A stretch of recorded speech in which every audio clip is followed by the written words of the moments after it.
নতুন বাংলাদেশ গড়ার সুযোগ হাতছাড়া না করার আহ্বান প্রধান উপদেষ্টা। 7 বিশিষ্ট ব্যক্তিকে স্বাধীনতা পদক প্রদান।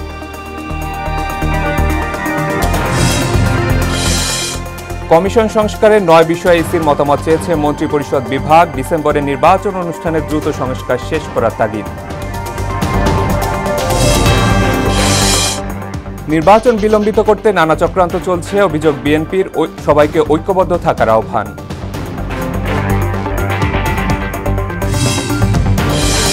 এবং ঈদযাত্রায় দ্বিতীয় দিনে কমলাপুরে মানুষের ঢল, বিশিষ্ট মহাসড়কে যানজটের শঙ্কা, যত্রতত্র পার্কিং ও অটোরিকশা বন্ধের তাগিদ।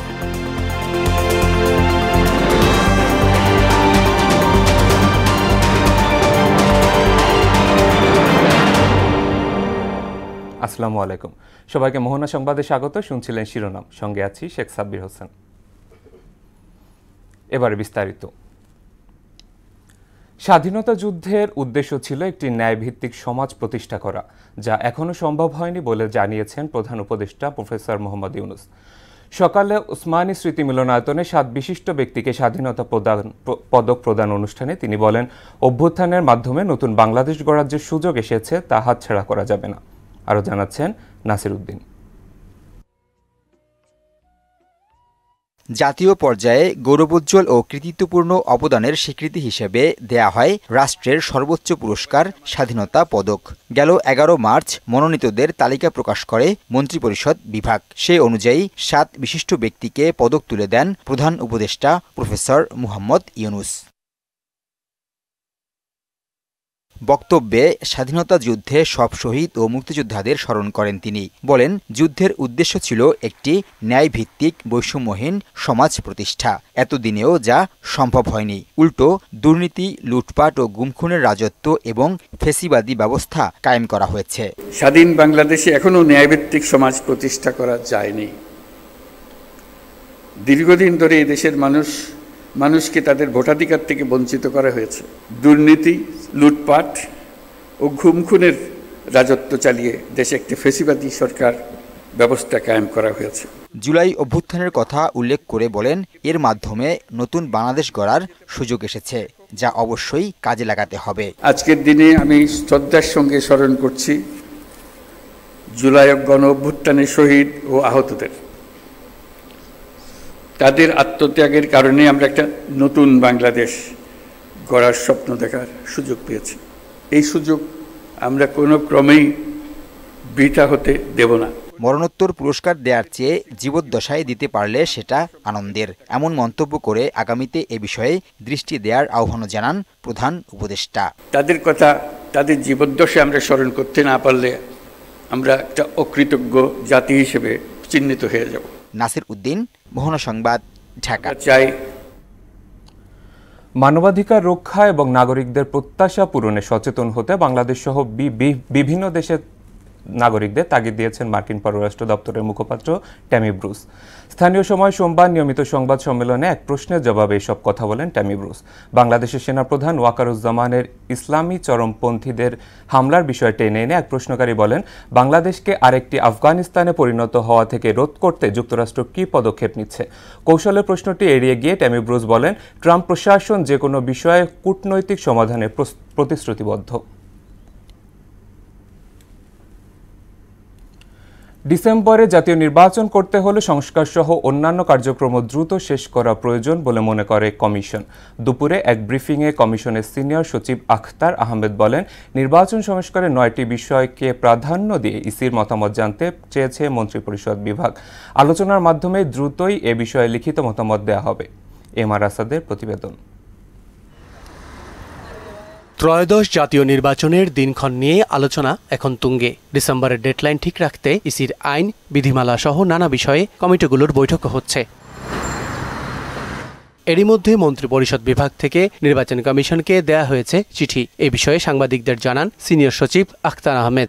গণপ্রতিনিধিত্ব আদেশ সংশোধন এর একটা, নির্বাচন কমিশন সচিবালয় আইন সংশোধন, নির্বাচন কর্মকর্তা বিশেষ বিধান আইন সংশোধন, নির্বাচন পর্যবেক্ষণ ও গণমাধ্যম নীতিমালা, রাজনৈতিক দল ও প্রার্থীর আচরণ বিধিমালা, হলফনামার খসড়া, ভোটার তালিকা হালনাগাদকরণ, অভ্যন্তরীণ ও প্রবাসী, পোস্টাল ব্যালট, রাজনৈতিক ও নির্বাচনী অর্থায়নে স্বচ্ছতা ও শুদ্ধাচার চর্চা নিশ্চিতকরণ।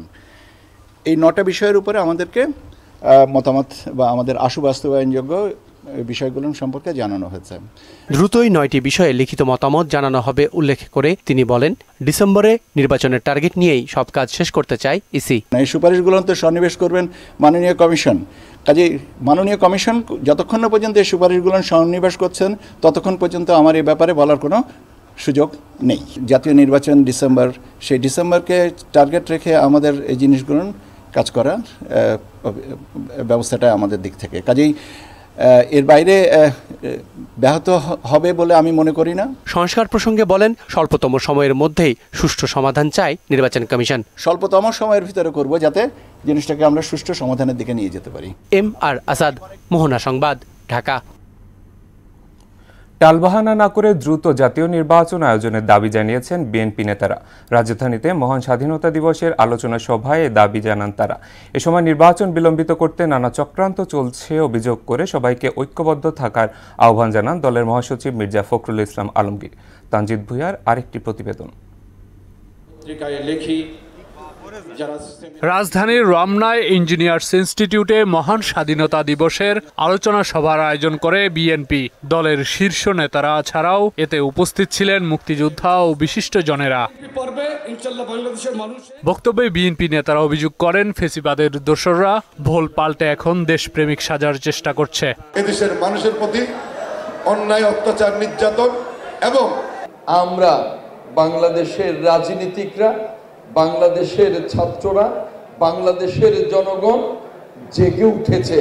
দলের স্থায়ী কমিটির সদস্য আমির খসরু মাহমুদ চৌধুরী বলেন, বিভিন্নভাবে দেশের সেনাবাহিনীকে আবারও প্রশ্নবিদ্ধ করার ষড়যন্ত্র চলছে।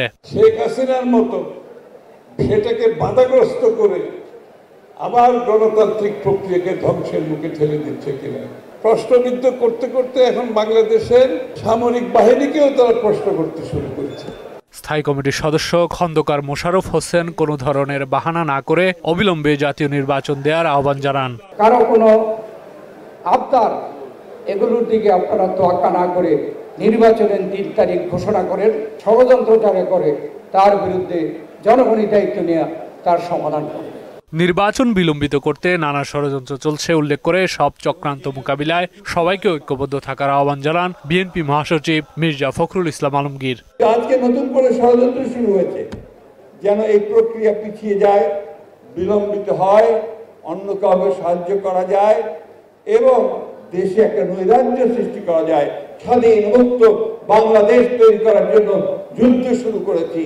আমাদের কাছে নিঃসন্দেহে এটা অত্যন্ত আবেগের। মুক্তিযুদ্ধকে অনেকে ভুলে যাওয়ার চেষ্টা করছেন বলে আফসোসও জানান মির্জা ফখরুল। আওয়ামী লীগ সবসময় গণতন্ত্রকে ধ্বংস করেছে, সুতরাং আওয়ামী লীগকে আর কোনো গণতান্ত্রিক সুবিধা দেওয়ার কথা আমরা চিন্তা করতে পারি না। তানজিদ ভুঁইয়া, মোহনা সংবাদ, ঢাকা।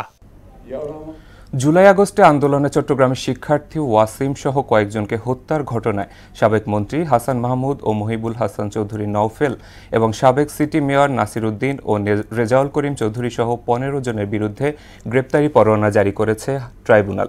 আন্তর্জাতিক অপরাধ ট্রাইব্যুনালের চেয়ারম্যান বিচারপতি গোলাম মুর্তজা মজুমদারের নেতৃত্বে 3 সদস্যের বেঞ্চ এ আদেশ দেন। এছাড়া হত্যা মামলায় আনসার সদস্য ওমর ফারুককে গ্রেফতার দেখিয়ে কারাগারে পাঠানো হয়েছে। পরে সাংবাদিকদের ব্রিফ করেন চিফ প্রসিকিউটর তাজুল ইসলাম। 15 জনের বিরুদ্ধে সেখানে সাবেক মন্ত্রী হাসান মাহমুদ, তারপর নৌফেল এরা সহ আজম নাসির সহ চট্টগ্রামের ছাত্রলীগ, যুবলীগ এবং আওয়ামী লীগের যারা নেতৃত্ব তাদের বিরুদ্ধে তাদের সম্পৃক্ততা পেয়েছে, তাদের বিরুদ্ধে গ্রেপ্তারি পরোয়ানার জন্য আবেদন আমরা করেছিলাম। সেই 15 জনের বিরুদ্ধে গ্রেপ্তারি পরোয়ানা জারি করেছেন। ওমর ফারুক নামে একজন আনসারের সদস্য, যে কোনো উস্কানি ছাড়া মানুষগুলো গেটের সামনে দাঁড়িয়ে আছে, সে দূরের থেকে এসে দৌড়িয়ে এসে তাদেরকে গুলি করে মেরে ফেলল। এই একজন আসামিকে গ্রেপ্তার করা হয়েছে, তাকে গ্রেপ্তারি পরোয়ানা মূলে আজকে এখানে নিয়ে আসা হয়েছিল, তাকে কারাগারে পাঠানোর আদেশ দিয়েছে। রেলের ঈদযাত্রায় এখনও স্বস্তি। দ্বিতীয় দিনেও নির্ধারিত সময় ছেড়েছে প্রতিটি ট্রেন। কোনো রকম ধকল ছাড়াই বাড়ি ফিরতে পেরে স্বস্তি জানিয়েছেন যাত্রীরা। ঢাকা রেলওয়ে স্টেশনের ম্যানেজার জানান, সরকারি ছুটির পর বাড়তি চাপ সামলাতে প্রস্তুতি নেওয়া হচ্ছে। তানজিদ ভুঁইয়ার প্রতিবেদন। ঈদযাত্রার দ্বিতীয় দিনে কমলাপুর রেলওয়ে স্টেশনে প্রতিটি প্ল্যাটফর্মে যাত্রীদের উপস্থিতি চোখে পড়ার মতো। শুরুতেই ছাড়ে ধূমকেতু এক্সপ্রেস, পরের ট্রেনগুলো গেছে নির্ধারিত সময়েই।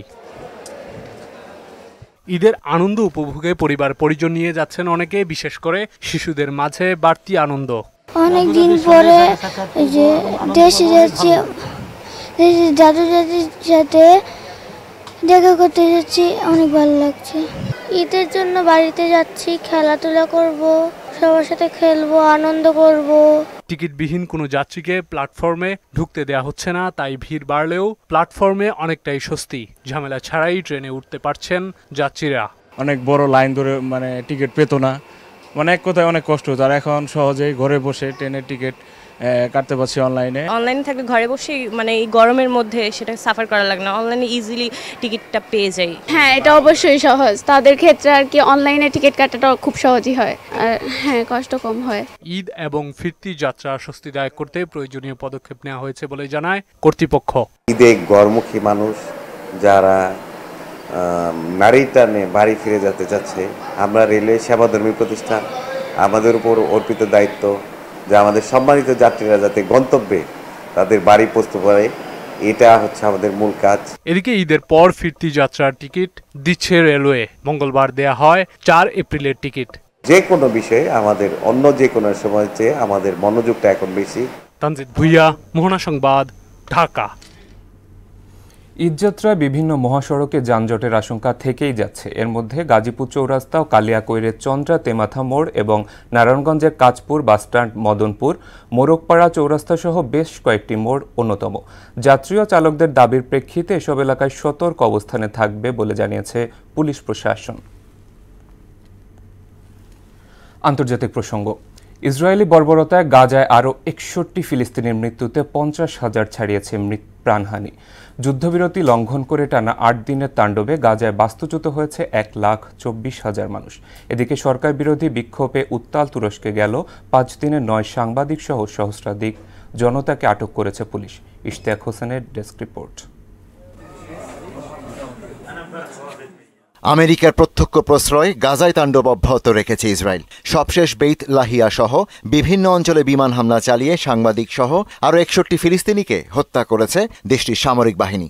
গাজার সরকারি মিডিয়ার তথ্য মতে এতে 61,700 ছাড়িয়েছে প্রাণহানি, কারণ ধ্বংসস্তূপের নিচে চাপা পড়া হাজারো ফিলিস্তিনিকে মৃত বলে ধরে নেওয়া হচ্ছে। যুদ্ধবিরতি লঙ্ঘন করে টানা 8 দিন ধরে গাজায় হামলা চালাচ্ছে ইসরায়েল। এতে 1,24,000 মানুষ নতুন করে বাস্তুচ্যুত হয়েছে বলে জানিয়েছে জাতিসংঘ। সংস্থাটির অভিযোগ, ইসরায়েল সব ধরনের সাহায্যের পথ বন্ধ করে দিয়েছে, ফলে গাজায় মানবিক বিপর্যয় দেখা দিয়েছে। এদিকে ইয়েমেনের 2টি এলাকায় বিমান হামলা চালিয়েছে ইসরায়েলি বাহিনী। এর মধ্যে রাজধানী সানার একটি ঘনবসতিপূর্ণ এলাকাও রয়েছে, যেখানে কমপক্ষে 1 জন নিহত এবং 15 জন আহত হয়েছে। ইউরোপে হামলা করতে রাশিয়া প্রস্তুতি নিচ্ছে বলে সতর্ক করেছে পোল্যান্ড। তারা বলছে, যদি ইউক্রেন আত্মসমর্পণ করতে বাধ্য হয় তাহলে 2030 সালের মধ্যে ইউরোপ আক্রমণ করতে পারে রাশিয়া। এক প্রতিবেদনে এ তথ্য জানিয়েছে বার্তা সংস্থা আনাদলু। মেয়র একরেম ইমামোগলুকে কারাগারে পাঠানোর প্রতিবাদে রণক্ষেত্রে পরিণত হয়েছে তুরস্ক। গত কয়েকদিন ধরে প্রেসিডেন্ট এরদোয়ানের বিরুদ্ধে রাস্তায় নেমেছেন হাজারো জনতা। আন্দোলন দমাতে টিয়ার গ্যাস ও রাবার বুলেট ছুড়েছে পুলিশ। টানা 5 দিন ধরে চলা বিক্ষোভে সাংবাদিক সহ সহস্রাধিক জনতাকে গ্রেপ্তার করেছে আইন শৃঙ্খলা বাহিনী। ইশতিয়াক হোসেন, মোহনা সংবাদ। দর্শক, শেষ করব মোহনা সংবাদ যাবার আগে শিরোনামগুলো আরও একবার।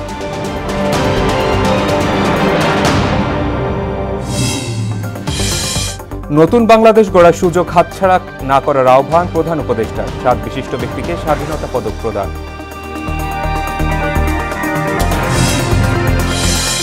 কমিশন সংস্কারের 9 বিষয়ে ইসির মতামত চেয়েছে মন্ত্রিপরিষদ বিভাগ। ডিসেম্বরে নির্বাচন অনুষ্ঠানের দ্রুত সংস্কার শেষ করার তাগিদ।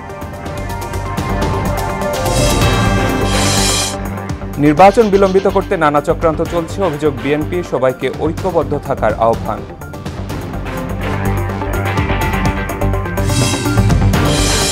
এবং ঈদযাত্রা দ্বিতীয় দিনে কমলাপুরে মানুষের ঢল, বিভিন্ন মহাসড়কে যানজটের সংখ্যা, যত্রতত্র পার্কিং ও অটোরিকশা বন্ধের তাগিদ।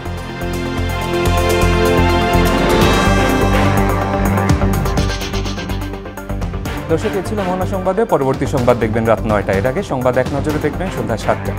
সবার আগে সবশেষ খবর জানতে ভিজিট করুন www.mohana.tv। সংবাদ দেখতে পারেন মোহনার ফেসবুক এবং ইউটিউবে।